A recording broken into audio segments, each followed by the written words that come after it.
우리 모든 성도님들 상황과 또 생각으로 예배하지 마시고 영과 말씀으로 하나님께 예배하시기 바랍니다.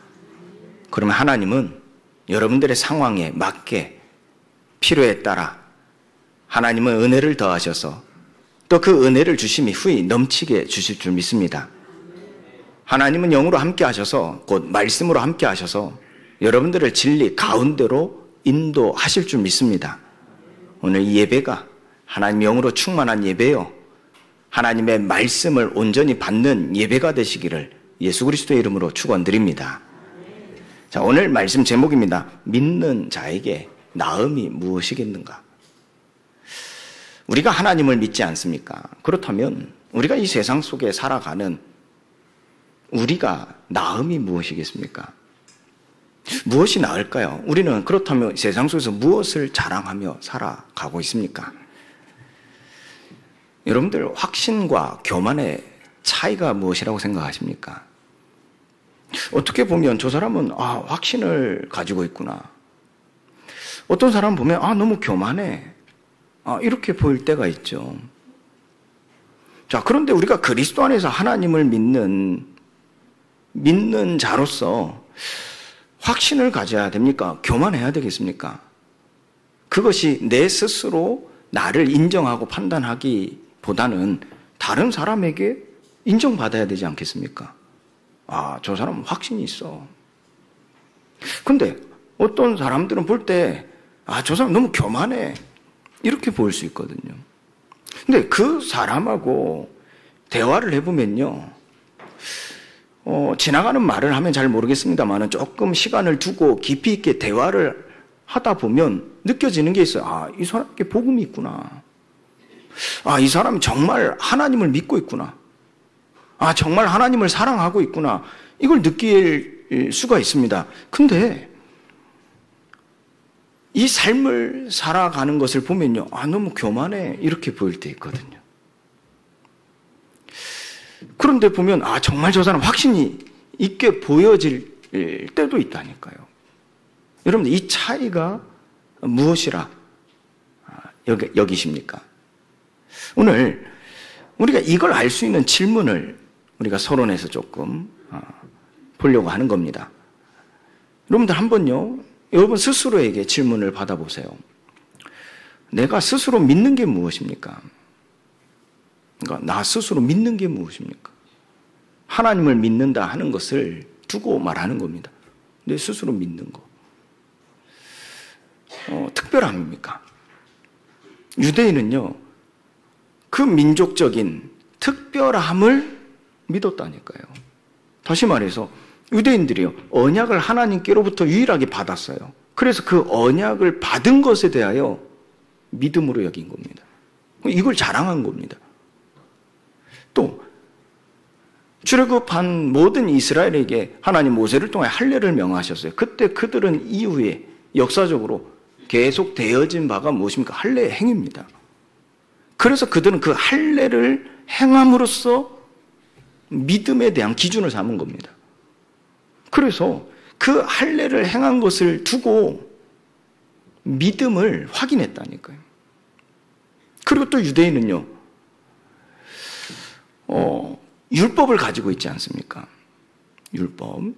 그래서 그 율법을 아는 것으로 믿음을 가치 있게 여겼어요. 그래서 그 율법을 아는 것, 여기에 대한 자랑이 있었다니까요. 그래서 함께 교제하는데 율법을 몰라요? 그럼 무시했어요. 그런데 어떤 사람과의 교제하는데 율법을 너무나 잘 알아요.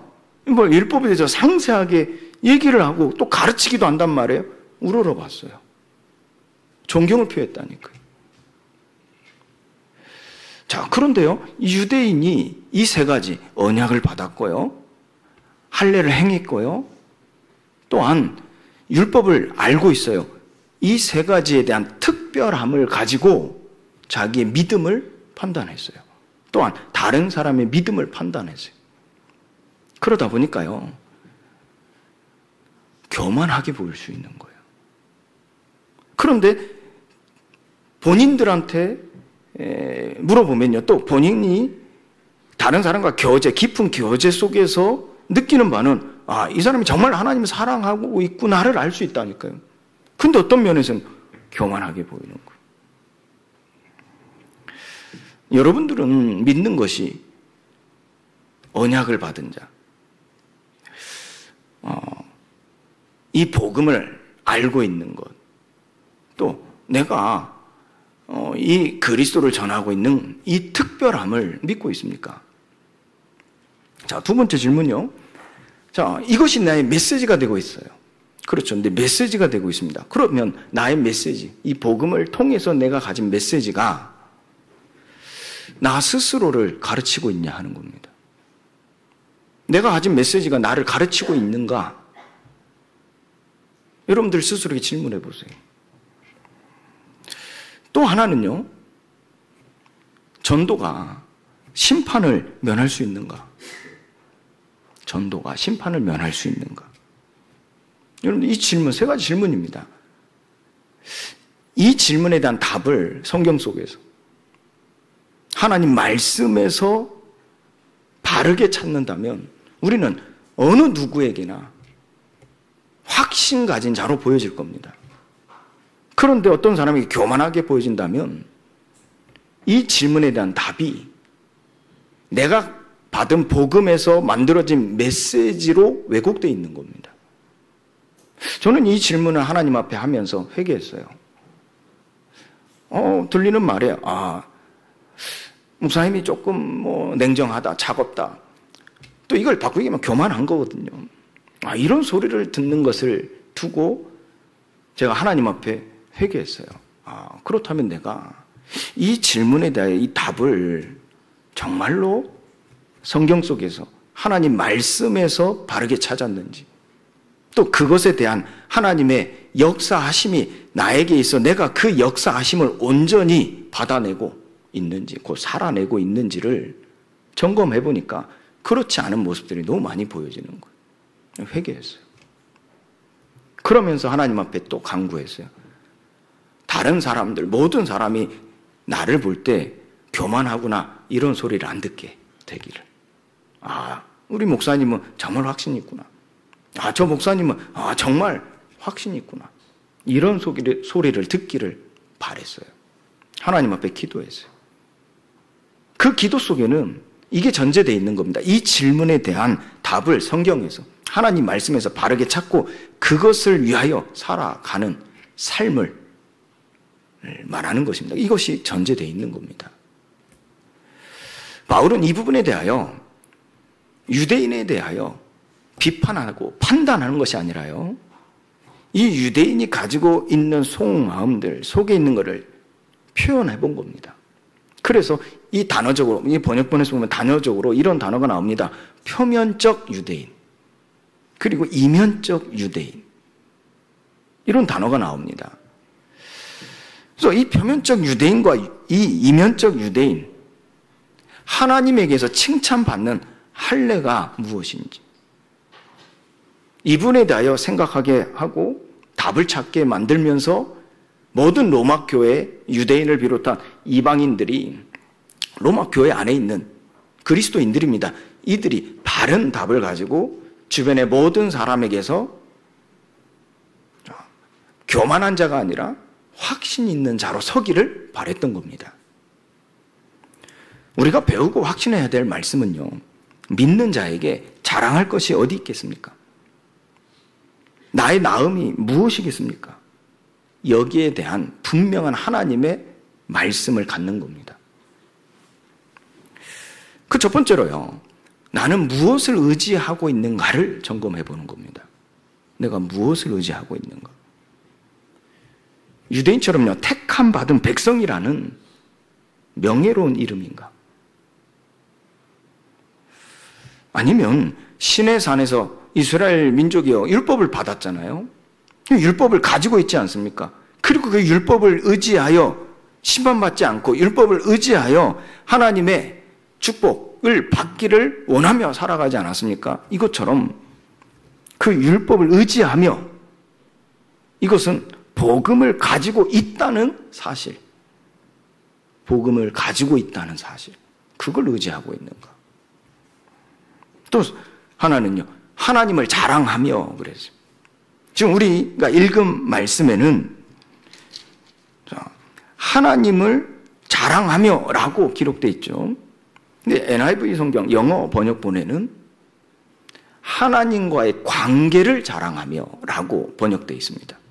영어 번역에는요, 하나님과의 관계를 자랑하며, 이는 곧 풀어 얘기하면 내가 하나님의 자녀라는 사실을 자랑하고 있는 것.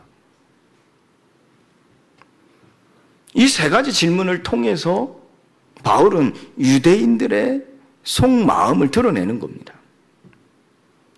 그래서 이방인들과의 갈등, 곧 교회 안에서조차도 싸우고 갈등하고 있는 모습들을 보면서 어찌 너희가 하나님의 뜻대로 살 수 있겠느냐라는 질문입니다.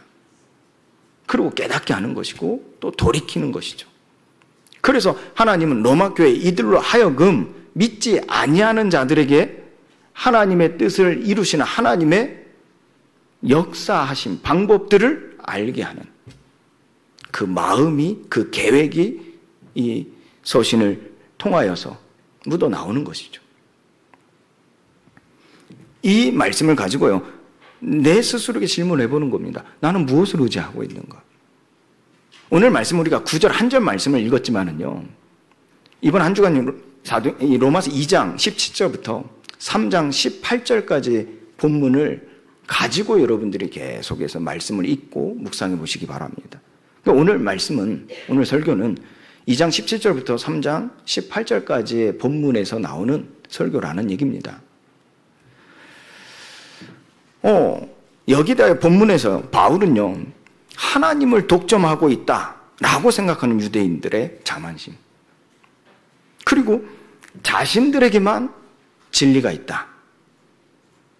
여기는 그들의 자만심을 바울이 표현하는 겁니다. 그들의 자만심을 들춰내는 것이죠. 그러면서 그들이 의지하고 자랑하고 있는 것이 무엇인지를 실제 스스로 자각하기를 원했던 겁니다. 왜 바울은요, 이 유대인들이 의지하고 자랑하는 것이 무엇인지를 드러내고자 했을까요? 왜 그랬을까요? 그들을 비난하고 그들을 창피하게 만들려고 한 것일까요? 그들을 파괴시키려고 한 것일까요? 이들을 교회에서 쫓아내려고 한 것일까요? 그들이 진리를 믿고 진리라 여겼던 율법 앞에요, 그들 스스로 자랑할 것이 있겠는가라고 스스로 느끼기를 원했던 겁니다.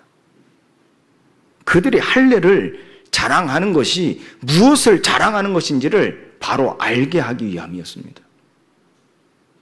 그들은 하나님의 언약을 받았다는 이 선민적인 생각, 이 사상이 그들의 우월감을 갖게 만드는 데 요인이 됐어요. 그래서 그들의 믿음은 어디에 초점이 맞춰졌냐? 언약받은 이스라엘 민족이다. 민족성의 방향이 맞춰져 있어요. 그래서 그들은 이스라엘을 떠나면 죽는다 여기는 겁니다. 안타까운 것이죠. 무슨 말입니까? 하나님을 떠나면 죽는다가 아닙니다. 이스라엘을 떠나면 죽는답니다.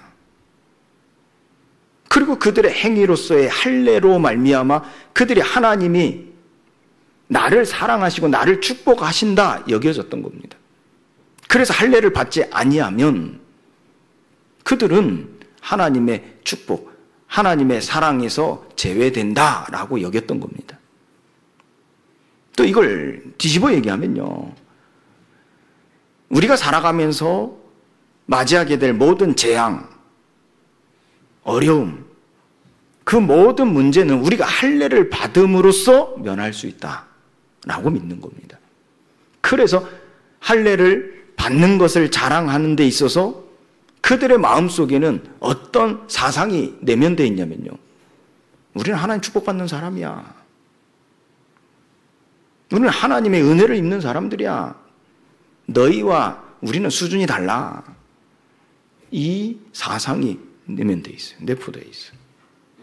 그들의 할례를 받음이 무엇을 자랑하는 것인지를 너희가 스스로 알기를 원하노라, 바울의 마음입니다. 그러면서 그들은 율법을 가지고 있죠. 그래서 율법을 많이 알수록 대우를 받았어요. 율법을 많이 알수록 섬김을 받았어요. 그런데 정작 대제사장이라 하는 사내용 공회원이라 하는 자들이 그들의 속한 자들이 니고데모를 비롯한 이들 자신마저도 그 율법을 지키는 데는 어려움이 있었어요. 한계가 있었어요. 그래서 숨겼을 뿐입니다. 그래서 가까이 하지 않았을 뿐입니다. 대제사장들은 유대인 그 백성 한 명 한 명과 가까이 지내지 않았어요. 그럴 수가 없었습니다. 왜요? 그들의 자랑이 헛것이 되니까. 왜요? 율법을 많이 알고 있다. 율법을 가르치고 있다 하는 것에 자랑이 있기 때문에요. 그 율법을 지키지 않는 조상들의 역사 속에는 어떤 사건들이 있었습니까? 율법을 지키지 않았을 때 그들에게 임한 하나님의 심판, 하나님의 형벌, 이게 전제되어 있었거든요. 그래서 그 율법을 가르침으로 높임을 받는 자기들이 그 율법을 지키지 않음으로 인하여 하나님의 심판이 있음에 대하여 숨기는 것이죠. 그래서 가까이 하지 않았던 겁니다. 그들의 삶 속에 들어가지 않았던 겁니다. 그런데 이게 대제사장만의 일이 아니었어요. 모든 유대인 한 명 한 명의 의식이었어요. 왜요? 내 삶을 드러내버리면요, 들키거든요. 숨기고 있던 것들이 드러나거든요. 그러니 이 자기의 삶을 오픈하지도 않고 공유하지도 않았어요. 철저하게 가리고 표면적인 교제, 표면적인 이 공감, 표면적인 관계를 가졌을 뿐입니다. 보기 얼마나 좋습니까? 숨기기 얼마나 좋습니까? 나는 할례 받은 사람이야. 그렇잖아요. 더군다나 할례를 받은 걸 보여주기도 어렵잖아요. 보여주기도 어렵잖아요. 그런데 아브라함은 이 비밀에 대하여, 곧 믿음에 대하여 확신 속에서 행했던 행위가 하나 있습니다. 아브라함은요, 자기 종, 곧 여러분들 아시죠? 이 사건, 그 아들 이삭의 아내를 데려오라 명하고 보낼 때, 아브라함이 그 종을 보내기 전에 어떻게 했죠? 하나님이 너를 통하여 이루실 것에 대한 확신을 나타낸 행위가 있었습니다. 너를 믿는다, 너에게 맡긴다, 이게 아니었습니다. 하나님이 너를 통하여 이삭의 아내를 찾아오게 하실 것이다. 여기에 대한 확실한 믿음이었습니다. 그때 했던 행위가요, 아브라함이 종의 손을 잡고 자기의 안쪽 다리에 집어넣었어요, 옷 속으로. 무엇을 확인시켜줬죠? 할례 받은 것을. 할례 받은 것을 확인시켜줬다니까요. 그게 아니라면 보여줬겠죠. 무슨 말입니까? 보이지 않는 이면적인 할례에 대한 이야기를 하는 겁니다. 유대인들이요, 무엇을 의지하고 있습니까? 바울은 그들의 속마음을 왜 드러내고자 했습니까? 그들은 율법의 교훈을 받음으로써, 오늘 우리가 보는 말씀입니다. 2장 17절부터요. 말씀을 보면요, 유대인이라 불리는 네가 율법을 의지하며 하나님을 자랑하며. 아까 말씀드린 세 가지 질문입니다. 명예로운 이름인가? 복음을 가진 사실인가? 하나님 자녀라는 관계인가? 그런데 이로써 하나님의 뜻을 알고 지극히 선한 것을 분간하며 맹인의 길을 인도하는 자요, 어둠에 있는 자의 빛이요, 율법에 있는 것, 지식과 진리의 모본을 가진 자로서 어리석은 자의 교사요, 어린 아이의 선생이라고 스스로 믿는 자들이다 하는 겁니다. 그러니까 스스로 믿는 자들이다 하는 거죠. 그들 앞에 바울은 반문하는 거예요. 어떻게 반문했습니까? 네가 스스로 유대인이라 하고 율법을 의지하고 하나님을 자랑하며 율법을 가르침을 받았는데, 율법으로 가르침을 받았는데 다른 사람을 가르치는 네가 네 자신을 가르치지 아니하느냐? 도둑질하지 말라고 선포하는 네가 도둑질하느냐? 간음하지 말라고 말하는 네가 간음하느냐? 우상을 혐오하는 네가 신전의 물건을 훔치느냐? 율법을 자랑하는 네가 율법을 범하여 하나님을 욕되게 하는도다. 기록된 바와 같이 시편 5절 9절 말씀이죠. 하나님의 이름이 너희 때문에 이방인 가운데서 모독을 받는다. 바울은요, 이 유대인들에게요, 판단하는 게 아닙니다. 비판하는 게 아닙니다. 비난하는 게 아닙니다. 하나님의 의로운 심판 받기를 원하시는 거예요. 그들이 의롭다 함을 받기를 원하시는 거예요. 무슨 말이죠? 하나님의 은혜의 복음 속으로 들어오라는 거예요. 너희들이 정말로 자랑하는 것이 무엇인지를 바르게 알라는 겁니다. 바울은요, 유대인의 표면적인 모습이 이면적 유대인이 되지 못함을 두고 말하는 것입니다. 오직 이면적 유대인이 유대인이라는 겁니다.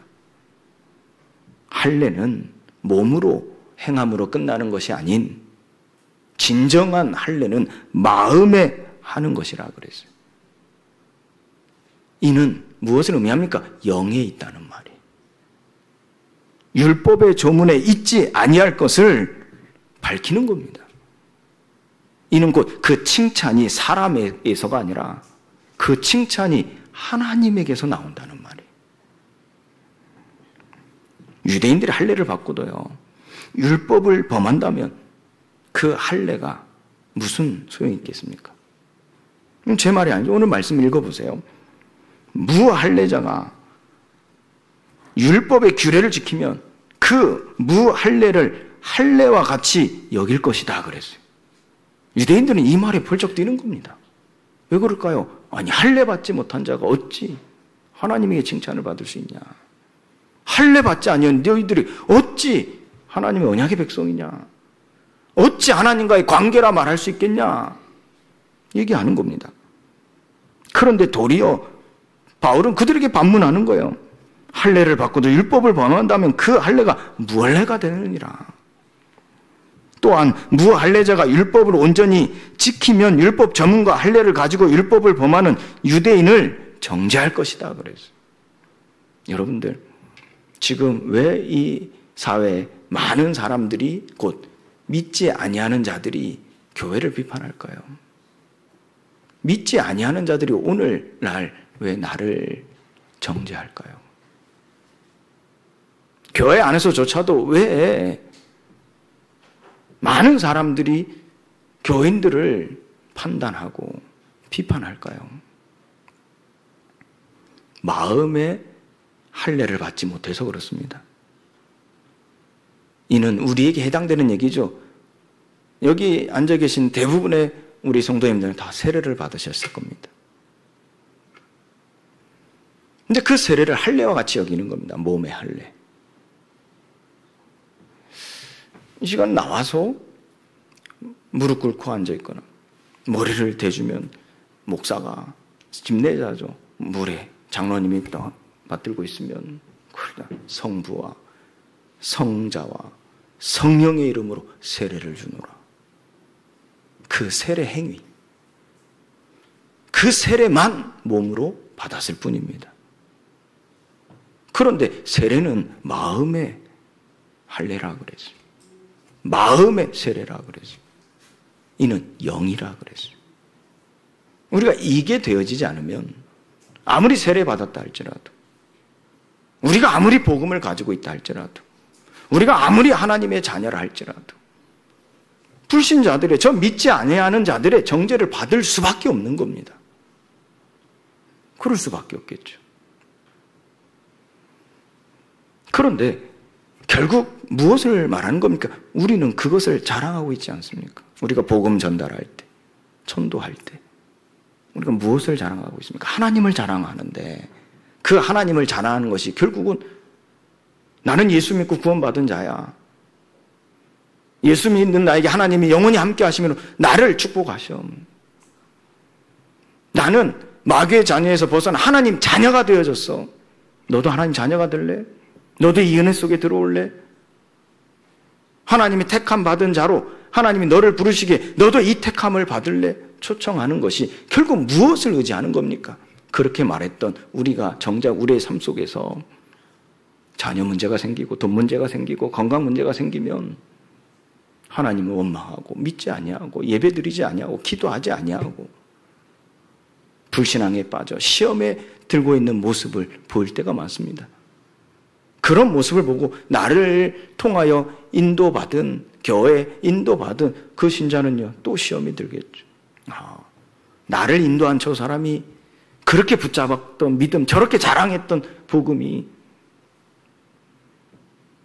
나를 의롭게 하고 나를 복되게 하고 나를 저주 재앙에서 건질 줄 알았는데 저 사람이 당한 가정에 우환이 생기고 저 사람의 인생 속에 질병이 찾아오고 죽을 병이 찾아오고 저 사람의 산업에 실패가 찾아오고 빚이 어느 날 빚이 찾아오는 그런 인생을 보니 복음 필요 없구나, 가치 없구나, 열심히 믿어봐야 의미가 없구나 라고 판단하며 정죄할 수밖에 없는 겁니다. 이게 로마 교회의 분위기, 로마 교회 안에 문화 속에 팽배해져 있는 교인들의 의식이었습니다. 바울은 이걸 깨는 겁니다. 너희들이 정말 하나님을 자랑한다 하는데 자랑하는 것이 무엇이겠는가? 의지하는 게 무엇이겠는가? 바울은요, 이 로마 교회 안에 있는 유대인들을 비롯한 교회 밖에 있는 지금 아직도 예루살렘 성전에 있는 이 피제사를 드리고 있는 수많은 유대인들 앞에, 할례받은 유대인 앞에 그 가슴을 드러내고요, 그 마음을 드러내고요, 하나님의 의로운 심판으로 말미암아 의롭다 칭함을 받기를 원했던 것입니다. 우리가 이와 같이 하나님의 자녀라, 우리가 이와 같이 복음을 가졌다, 이와 같이 하나님의 택함 받아 구원에 이르게 되어졌다, 하나님 우리를 증인으로 세우셨다 하면서 우리가 의지하는 것은 하나님의 말씀이 아니라 세상 속에서의 자랑이 되어진다면 우리의 삶은 끊임없이 비판과 비난, 이 조롱에서 벗어날 수가 없을 것입니다. 그러나 정말 우리가 믿는 것은 우리의 나음이겠습니까? 정말 우리가 믿는 것은 우리의 자랑이겠습니까? 오늘 하나님의 영이 되어야 될 줄 믿습니다. 하나님의 복음이 되어야 될 줄 믿습니다. 하나님의 말씀이 되어야 될 줄 믿습니다. 그렇다면 우리는 그 말씀이 내게 필요에 의해서가 아니겠지요. 하나님의 필요에 의해서 우리는 말씀을 배우는 겁니다. 나의 상황에 의해서, 나의 생각에 의해서 말씀을 은혜로 받는 게 아니겠죠. 우리는 하나님의 필요에 의해서, 하나님의 하실 일에 있어서 우리는 그 말씀을 받아야 될 줄 믿습니다. 그게 우리가 받아야 될 은혜입니다. 이방인들이 도리어 유대인을 정죄하는 것은요, 27절 말씀에 보면요, 바울은 의인이 누구인가? 하나님이 의롭다 하심을 받은 자라 하는 이가 누구인가? 무엇이 의롭다함을 받게 하는 것인가? 라는 정의를 내리는 겁니다. 할례는 몸에만 할례를 받는 것이 아니다 말했습니다. 이것은 그들이 스스로 재앙을 막아줄 방패가 된다는 그 믿음일 뿐이라는 거예요. 할례는 마음에 받는 것입니다. 요한 1서 1장 7절 말씀에 말씀하십니다. 그가 빛 가운데 계신 것과 같이 우리도 빛 가운데 행하면 우리가 서로 사귐이 있고 그 아들 예수의 피가 우리를 모든 죄에서 깨끗하게 하실 것이요. 즉 성령의 나의 내적 역사로서 내가 성령을 따라 행하게 된다는 얘기입니다. 이것이 우리가 받는 세례요, 마음에 받는 할례라는 거예요. 우리가 하나님 자녀요, 우리가 언약받은 언약의 자녀요 한다 할지라도 이 성령이 나의 내적인 역사 속에서 그 역사하심에 불순종하여 성령을 따라 행하지 아니한다면 그 자랑이 무엇을 자랑하는 것이 되겠습니까? 저는 처음에 이 신앙이 건강하지 못할 때는 내가 하나님 믿고 믿음이 있었어요. 하나님 나를 복되게 하실 것이다. 하나님 나를 통하여 세계 선교할게 하실 것이다. 하나님이 나를 통하여 많은 이제 막 믿는 새신자들에게 본이 되게 하실 것이다. 이로써 하나님은 하나님 영광을 나타낼 것이다. 이런 믿음의 확신이 있었어요. 그런데 어느 날요, 저게 원치 않는 상황이 생기는 겁니다. 낮아짐의 상황, 실패의 상황, 다른 사람이 볼 때, 이 완전히 무너졌네? 완전히 망했네? 하는 그런 상황이 내게 오는 거예요. 위축되더라고요. 그때 처음 드는 생각, 전도사 때입니다. 그런 상황 속에서 내가 가서 이 믿지 않은 자들에게 복음을 전하여 주 예수를 믿어라. 그러면 너와 내 집에 복을 얻으리라. 이 말을 못 하겠는 거예요. 이 말을 못 하겠더라. 복을 받으리라. 이 말을 못 하겠더라고요. 하나님 앞에 기도했어요. 못 하겠습니다. 이게 못 갔다니까요, 현장도요. 전도사인데, 전도를 못 했다니까요. 그런데 하나님이 질문하시는 거예요. 네 자랑이 무엇이냐? 네가 믿는 게 무엇이냐? 네가 나와의 관계, 하나님 자녀랑 관계냐? 네가 잘하는 것이 복음 가졌다, 복음 알고 있다, 복음을 전하고 있다, 가르치고 있다 하는 것이냐? 다른 사람이 알지 못하는 하나님의 언약을 내가 너에게 주므로 너와 나와 이명 계약이 있는데 그 이명 계약인 것이냐? 이 질문을 하시는데요. 맞더라고요. 나는 하나님 자체, 복음 자체, 하나님의 그 사랑과 하나님의 은혜와 그 하나님의 일하심 그 자체를 자랑하는 것이 아니라 그 복음으로 말미암아 내가 이렇게 되어졌어요. 이 복음으로 말미암아 나의 하는 일이 이렇게 잘 되고 있어요. 하나님 이렇게 높이고 있어요. 이 일을 할 수 있도록 이렇게 하나님의 배경이 되어주시고 하나님 이렇게 축복하시고 이렇게 많은 힘을 주고 계세요. 이걸 자랑하고 있었던 거예요.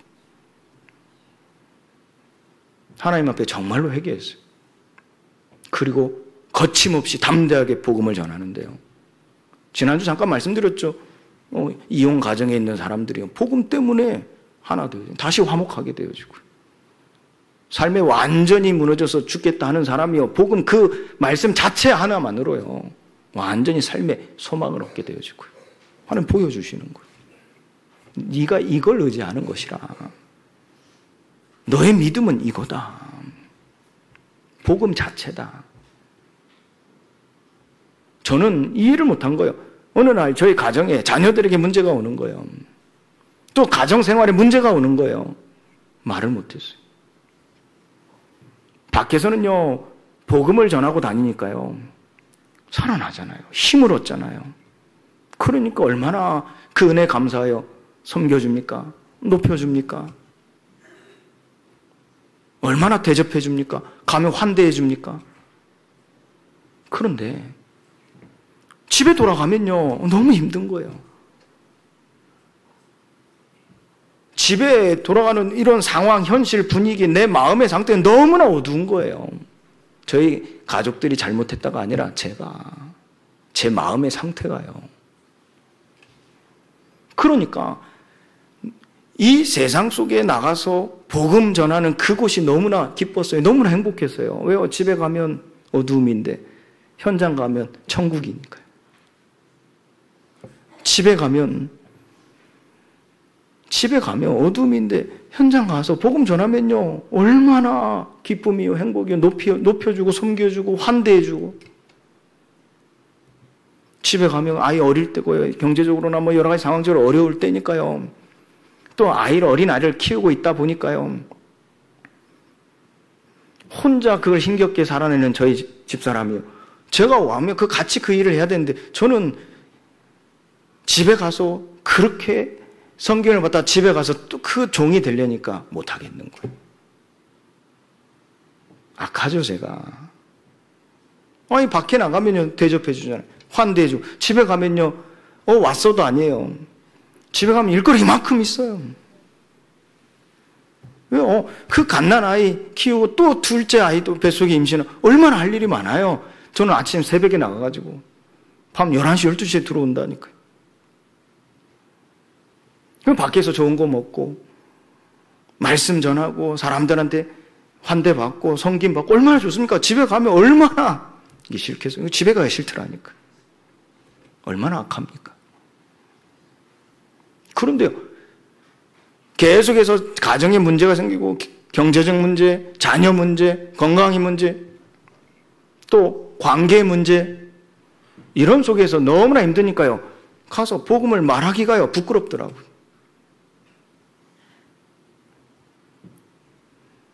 저는 조금 이게 어렵더라고요. 그러니까 복음을 거침없이 담대하게 말하기가 또 어려워지는 거예요. 아니, 그렇게 이전에 그렇게 하나님이 답을 주셨음에도 불구하고 그 답을 또 까먹는 거죠. 그런데요, 더 어렵게 하나님이 하시는데 저는 끝까지 버티는 거죠. 근데 하나님이 어느 날 안 된다는 걸 알게 하시는 거예요. 절대 불가능하구나를 알게 하시는 거예요. 완전히 절망 속에 빠뜨리시더라고요. 오직 제가 할 수 있는 게 무엇이겠습니까? 기도도 아니었어요. 전도도 아니었다니까요. 예배 드리는 것도 아니었어요. 그거는 제가 일상 속에 살아가는 삶이었으니까요. 전도사니까요. 전도사니 예배 드리러 가고 기도하고 말씀 듣고 말씀 전하고 하는 거는 제 삶이지 않습니까? 그때 오로지 할 수 있었던 건 딱 하나 있습니다. 믿음이었습니다. 믿음.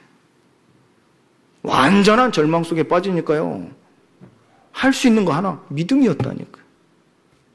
근데요, 그 믿음 하나가 모든 걸 바꾸시는 거예요. 그 믿음 하나가요, 모든 걸 바꾸신다 하는 거는요, 하나님이 나를 완전히 재창조하시는 거예요. 마음에 할례를 받게 하시는 거예요. 하나님의 영으로 충만하게 하시는 거예요. 그때도 알게 되었어요. 목회자 자녀가 조금 부족해도, 목회자 자녀가 조금 실패해도, 목회자 자녀가 조금 방황해도 복음 자체에는 문제가 없구나. 목회자 가정에 이런저런 문제가 와도, 목회자가 이런저런 사람들과의 관계 속에 어려움이 찾아와도 복음 자체에 전혀 문제가 없구나.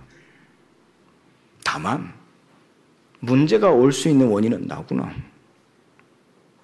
나를 바꿔야겠다가 아닙니다. 하나님의 영으로 충만해야 되겠구나. 마음의 할례를 받아야 되겠구나. 그러면서 하나님이 저를 바꾸기 시작하는 거예요. 이처럼 하나님은 우리에게요, 의인이 누구인가에 대해서 끊임없이 말씀하고 있습니다. 여러분 인생에도 마찬가지입니다. 여러분 삶을 살아가는데 복음 알고 있고 복음 믿고 있고 복음 전하고 있는데 건강에 문제가 있습니까? 산업에 문제가 옵니까? 경제 문제가 생깁니까? 사는 사람이 보고 비난할 만큼의 어떠한 일이 생깁니까? 여러분들 믿음 변치 마세요. 시험 들지 마세요. 하나님은 의롭다 함을 받는 것이 무엇인지를 알게 하시는 시간표입니다. 의인이 누구인가를 내게 바르게 정의하는 시간표입니다. 하나님은요, 지금 영으로 나와 함께 계십니다. 나를 부르시는데요, 나와 교제하기를 원하십니다. 내게 하나님은 말씀을 통하여 하나님의 뜻을 알게 하시는 일을 지금도 하고 계신다니까. 그래서 그 성령을 따라 하나님이 나를 행하게 하시는 겁니다. 갈라디아서 1장 16절에도 말씀하십니다. 너희는 성령을 따라 행하라. 그래야면 육체의 욕심을 이루지 아니하리라. 이는요, 매 순간 성령의 인도하심. 그 인도하심이요, 나의 능력을 의지하는 게 아닙니다. 육체의 어떠한 소유에 의지하는 게 아닙니다. 내 자신을 내어 맡기고요, 그분과 보조를 맞추면서 동행하는 삶을 말하는 겁니다. 성령을 따를 때요, 자연스럽게 일어난 일이 있습니다. 성령을 따를 때. 그것은요, 육신의 영향력이 약화됩니다. 마치 여러분들 시소 아시죠? 이쪽에 무게가 있으면 이쪽 반대편은 어떻게 돼요? 그러니까 이게 올라간다는 의미가 뭐예요? 이 의지, 힘 상관없이 올라가진다니까. 저희 아이하고 시소를 탔는데 어릴 때입니다. 한 손은 제가 들을 수 있을 때입니다. 시소를 재었는데 제가 가지고 놉니다. 아이는 막 발버둥을 칩니다. 아무것도 못해요. 이게 우리가 성령을 따라 행한다는 겁니다. 육신의 소욕이요, 약화된다니까. 성령께 주인의 자리를 내어 드릴수록 육신의 힘은 잃어버리게 되는 겁니다. 그래서 원망도, 그래서 시험도, 그래서 불신앙도, 그래서 불순종도 없는 겁니다. 두 번째로, 여러분들이 그렇다면 유대인이라 칭함을 받는 것을 좋아하시겠습니까? 아니면 의인이라 칭함을 받는 걸 좋아하시겠습니까?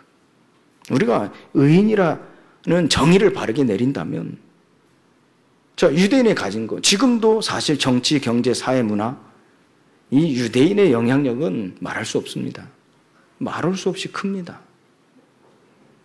모든 걸 좌지우지한다 해도 과언이 아닐 정도입니다. 그들은 그들 스스로 이 자랑거리를 만들어낸 겁니다. 그렇잖아요. 유대인 교육 누구나 따라하고 싶습니다. 어느 정도까지요? 진리라 할 정도로요. 못할 뿐입니다. 여러분들 유대인 교육 그렇게 좋다 하는데 사람들이 하다 말죠. 왠 줄 아세요? 안 하는 게 아닙니다. 못하는 겁니다. 그들은요, 스스로 자랑하는 것이 무엇이겠습니까? 자, 그런데 유대인이 자랑하는 것, 지금 우리에게 보여지는 많은 것들이지 않습니까? 유익이 있습니다. 먼저는 그들이 하나님의 말씀을 맡았다는 것입니다. 그래서 지금 그들은 하나님 말씀을 전하고 있죠. 근데 문제는 무엇입니까? 가감을 하는 게 문제죠. 그러나 하나님의 말씀을 맡아 전하고 있는 것은 참 좋은 의미입니다. 유익입니다. 어떤 자들이 믿지 않았으면 어찌 그것을 행할 수 있겠습니까? 그 믿지 아니함이 하나님의 믿부심은, 하나님을 믿게 만드는 모든 것들을 폐할 수 있겠습니까? 결코 그럴 수 없죠. 우리가 행하지 않는다고 해서 하나님의 믿부심을 폐할 수 있겠습니까? 사람은 다 거짓되어도 오직 하나님은 참되시다 할지어다 그래서. 시편 51편 4절에요. 주께서 주의 말씀에 의롭다함을 얻으시고 판단 받으실 때 이기려 하심이라 그랬어요. 그것과 같다 그랬어요. 무슨 말입니까? 우리의 불의가 하나님의 의를 드러나게 하면 무슨 말 하겠습니까? 오늘 바울이 말하지 않습니까? 내가 사람의 말하는 대로 말하노니 진돈을 내리시는 하나님이 불의하시냐? 결코 그렇지 아니하시다. 만일 그러하면 하나님께서 어찌 세상을 심판할 수 있겠냐? 그러나 나의 거짓말로 하나님의 참되심이 더 풍성하여 그의 영광이 되었다면 어찌 내가 죄인처럼 심판을 받아야 하는가? 여러분들 바울 아시죠? 바울이 어떻게 살아왔는지 아시죠? 그런데 바울이 하나님 앞에 섰을 때 어떻게 했어요? 죄인처럼 심판받았다니까. 또 선을 이루게 하여 악을 행한다면 그 악한 일을 행하자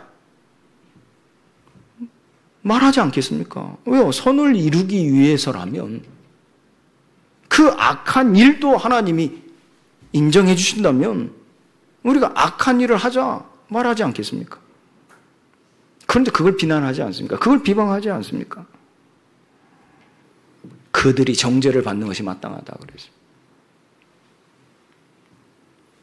자, 유대인에 대해 말합니다. 그러면서 바울이 얘기합니다. 그러면 자, 오늘 우리가 9절 말씀 함께 본 말씀입니다. 그럼 우리는 어떠냐? 우리는 어떠냐? 복음 가지고 있다. 그리스도를 말하고 있는, 그리스도를 예수라 믿고 있는 우리는 어떠냐? 우리 나음이 무엇이냐? 그럼 우리가 자랑하는 것은 무엇이냐? 여기에 대해 바울은 얘기합니다. 우리 모두 다 죄 아래에 있다. 이게 10절부터 18절까지 말씀입니다. 의인은 없나니 하나도 없다. 깨닫는 자도 없고 하나님을 찾는 자도 없다. 우리는 옆에 정죄합니다. 복음이다 아니다 정죄합니다. 그런데 바울은 얘기합니다. 그런 나에게 말합니다. 하나님을 찾는 자가 아무도 없다. 의를 행하는 자 아무도 없다. 다 치우쳐. 함께 무익하게 되고 선을 행하는 자는 없나니 하나도 없다. 모두가 다 여기에 걸려있다. 열린 무덤, 속임, 독사의 독에 완전히 독이 다 퍼져버렸다. 저주와 악독으로 가득 차 있다. 사람들이 선을 행하는 것보다 피를 흘리는데 더 빠르다. 파멸과 고생, 하나님을 두려움이 없다. 다 여기 걸려있다. 무슨 말입니까? 한마디로요. 저와 여러분들이 그리스도 예수의 피로 말미암아 구원받았죠? 죄인이 아닙니까? 죄인이 아닌 것처럼 우리 살아가고 있지 않습니까? 다 필요 없고 그거 괜찮고 우리 다 오직 예수 그리스도만 붙잡으면 된다. 오직 예수 그리스도 믿으라. 그것만 말하고 있지 않습니까? 어느 순간 율법 폐기론이 돼버렸어요. 우리가 예수 그리스도의 피로 정결케 되어졌다 하는 의미는요. 요한일서 1장 우리 말씀 받았죠? 사귐이 있다 그래서. 하나님과의 사귐. 그 피로 우리를 정결케 하신다 그래서. 우리가 깨끗한 게 아니라는 얘기입니다. 우리가 의인이 아니라는 겁니다. 칭함을 받는 것이지요. 그래서 우리는 끊임없이 무엇을 해야 되겠냐 하는 겁니다. 하나님 우리에게 주신 게 무엇입니까? 하나님의 의로우신 심판이 있어 우리가 예수 그리스도로 말미암아 의인이라는 칭함을 받았습니다. 그런데 우리가 자랑할 것이 무엇이 있겠습니까? 판단할 기준이 무엇이 있겠습니까? 나의 나음이 무엇이겠습니까? 그럼 같이 죽자 이겁니까? 같이 망하자 이겁니까? 그게 아니라면 나는 선한데 나는 깨끗한데 넌 더러우니까 내가 너와 함께 할 수 없어. 그 말이잖아요. 그게 아니면 같이 죽자는 겁니까? 우리가 이런 식의 마인드를 가지고 전도하면 안 되겠죠. 이런 식의 마인드를 가지고 개혁하면 안 되겠죠. 오직 믿음의 법으로 하나님은 의롭다 하심을 얻었다. 우리에게 가르치는 겁니다. 믿음의 법이라는 것은요. 오늘 세 가지로 간단하게 말씀드리면요. 은혜 훈련입니다. 은혜 훈련 속으로 들어가는 것이 믿음의 법이라고 하는 거예요. 새겨진 말씀을 따르는 삶이라는 겁니다. 영적 훈련이죠. 이는 새 마음을 갖는 것이요. 성령의 법에 나를 복종시키는 것이요. 이로써 육체의 욕심에 드러나는 나의 그 마음을 하나님 앞에 순복하는 거죠. 복종케 하는 것으로서 저항을 갖게 만드는 거예요. 여러분들이 이 은혜 훈련 속으로 들어가셔야 돼요. 그렇지 않으면 나도 모르게 구원받았다 하면서 육체의 소욕을 따라 행하고자 한다니까요. 그러면서 난 구원받았다. 나는 복음 있다. 나는 그리스도 예수를 믿는다. 그리스도의 피가 나를 정결케 했다. 이거는요. 믿지 아니하는 자들의 정죄받을 거리가 될 뿐입니다. 그런 상태에서 우리가 믿지 아니하는 자들을 믿게 돌이키게 한다? 결코 그럴 수 없겠지요. 또한 믿음의 법이란요. 개인적 훈련 속으로 들어가는 것을 말하는 거예요. 무슨 말입니까? 여러분들 내면에 성령께서 임하셔서 여러분들을 따라 행하게 하시는 그 내면의 삶을 가꾸어 가는 겁니다. 어떻게 해요? 말씀과 기도로. 여러분들 개인적인 훈련 속으로 들어가는 것입니다. 누가 시켜서가 아니죠. 처음에는 내가 이게 안 되어지니까 함께 하는 겁니다. 그 함께함 속에서 결국 무슨입니까? 여러분들이 영적 독립을 하셔야 되는 거예요. 그래서 내면에 나의 이 삶을 가꿀 수 있는 말씀과 기도 속으로 들어가는 거죠. 그래서 여러분들 말씀을요, 크게 읽고 읊조리는 묵상을 해보세요. 크게 읽고요, 고백하는 겁니다. 그리고 읊조리가 새기는 겁니다.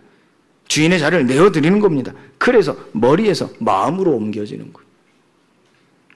하나님의 영으로 충만하시는 겁니다. 그리고 성령의 일하심에 순복하는 겁니다. 그것이 새 마음을 갖는 거예요. 기존에 가지고 있던 마음을 깨트리고 하나님 새 마음을 주시는 거예요. 이게 기도의 시간입니다. 기도의 시간. 그래서 말씀과 기도로 여러분들의 내면의 삶을요, 가꾸셔야 돼요. 행위는 따라오는 겁니다. 되어지는 겁니다.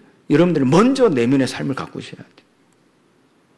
여러분들, 우리가 이 꽃다발을 하나를 받더라도 그 꽃다발을 어떻게 합니까?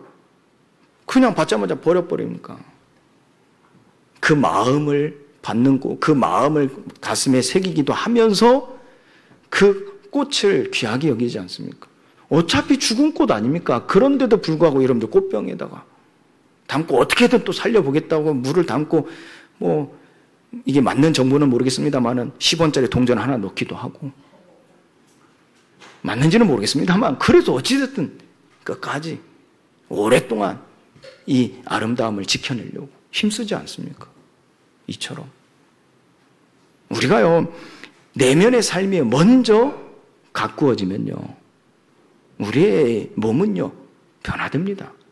그래서 개인적 훈련 속으로 들어가는 것을 믿음의 법이라 그러는 거예요. 또 세 번째는요, 공동체적 훈련 속으로 들어가는 겁니다. 무슨 말입니까? 언약 공동체, 곧 교회입니다. 교회 안에 들어가는 삶을 사는 겁니다. 교회 안으로 들어가는 삶입니다. 그래서 그 길을 우리에게 말씀하신 세 가지가 있습니다. 그게 바로 공예배입니다. 공예배와 설교. 하나님은 언약을 통해서 내가 이 세상 속에 고립된 삶이 아닌 가르침을 받아 그 가르침으로 채워지는 삶을 살게 하시는 거예요. 그게 예배와 설교입니다. 이 길을 통해서 하나님은 이 공동체적 훈련 속으로 나를 집어넣으시는 거예요. 그게 믿음의 법입니다. 또 하나는 세례와 성찬입니다. 하나님은 성령으로 인치시고 그 기업의 보증이 되셨다 말씀하시는 거예요. 무엇을 의미합니까? 내가 혼자 사는 것이 아닙니다. 그리스도와의 연합입니다. 그래서 나와 맞지 않고 전혀 상관없는 세상 모임은요, 내가 원하는 대로 갈 수 있잖아요. 내가 선택할 수 있잖아요. 그러나 교회는 내가 선택하는 게 아니죠. 속하고 속하지 않고, 이건 내가 선택하는 게 아닙니다. 교회도 내가 가고 안 가고 선택하는 게 아닙니다. 하나님이 공동체적 훈련 속으로 집어넣으시는 거예요. 왜요? 이로써 그리스도의 연합을 이루어가게 하시는 거예요. 그리스도와의 연합을요. 이건 육신의 기준에 있는 게 아니겠죠. 성령으로 인치심을 받기, 기업의 보증으로 삼으셨기 때문에. 그리고 또 하나는요, 교제와 책임입니다. 사도행전 2장 42절 말씀에도 기록되어 있고요. 잘 아시니까요. 서로 교제하고 떡을 떼며 오로지 기도하면서, 또 히브리서 10장 24절 말씀에는요, 서로 돌아보아 사랑과 선행을 격려하며 그랬어요. 그래서 이 믿음의 법에는요, 공동체적 훈련 속으로 들어가게 하시는 그 속에서의 교제와 책임입니다. 영적 책임 관계라는 얘기예요. 그래서 버리시면 안 돼요. 하나님 여러분들이 붙여주신 자들이라니까. 그래서 바울은 이 단어를 많이 썼어요. 교회 안에서 이 단어, 서로. 그러니까 서로 사랑하라. 서로 사랑하라. 그러니까 서로라는 말을 많이 썼습니다. 그게 무엇을 의미합니까? 교제, 그리고 영적 책임 관계를 얘기하는 겁니다. 이로써 그 믿음의 법을 지킴으로써 하나님이 의롭다 함을 받게 하시는 거예요. 그런데 우리가 이 세 가지가 깨져보세요. 믿음의 법, 그러니까 법을 지키지 않으면 어떻게 됩니까? 칭함이 없어지는 거예요. 중요한 거죠. 칭함이 없어져요. 우리가 예배와 설교가 없어져 보세요. 세례와 성찬이 없어져 보세요. 교제, 책임이 없어져 보세요. 의롭다함을 받을 수 없는 거예요. 그래서 오늘날 교회에 의롭다함을 받음의 소리가 점점 줄어드는 거예요. 이게 교회 안에서도 그렇고 교회 밖에서도 그렇고. 이게 로마 교회에 하나님께서 바울을 통하여 행하실 일이요, 또 그 당시에는 행하실 일이요, 지금 우리에게는 행하신 일입니다. 그걸 우리가 받음으로써 우리에게 행하실 일이 되는 것이고, 우리 후대들에게 있어서는, 우리 다음 세대에 있어서는 행하실 일이 되는 겁니다. 그래서 하나님이 이 교회를 세우신 거예요. 그리고 우리를 예배케 하시는 거예요. 그리고 우리를 예배 때마다 예수 그리스도를 기억하게 하시는 거예요. 그리고 예배가 끝나고 난 이후에 서로 교제하고 영적 책임 관계 속에 있게 하시는 겁니다. 결론으로요, 복음은 나의 돌 같은 마음을 그리스도 안에 있는 생명의 성령의 법으로 부드러운 마음으로 생겨나게 하시는 것입니다. 지식이 아니라는 얘기예요. 마음의 할례입니다. 마음의 세례입니다. 그래서 여러분들이 임의와 아직이라는 법칙이 있어요. 임의는요, 하나님이 우리를 의롭다 하셨어요. 칭의입니다. 아직이라는 것은 하나님이 성화라는 명령을 우리에게 주셨어요. 성화라는 명령. 그게 아직 이루어지지 않은 일입니다. 그래서 우리는 성화라는 여정을 가는 거예요. 경주를 하는 겁니다. 그래서 임의와 아직의 시간표 속에 저와 여러분들의 인생이 있는 겁니다. 의롭다함을 받는 의인으로서 성화의 경주를, 성화의 여정을 걸어가는 삶입니다. 그것이 우리에게요, 이와 같은 싸움으로 만들어지는 게 무엇입니까? 육체의 소욕을요, 여러분들 말씀과 기도로 이기는 겁니다. 육체의 소욕을 말씀과 기도로 이겨내셔야 돼요. 다른 사람을 대하는 태도로 나옵니다.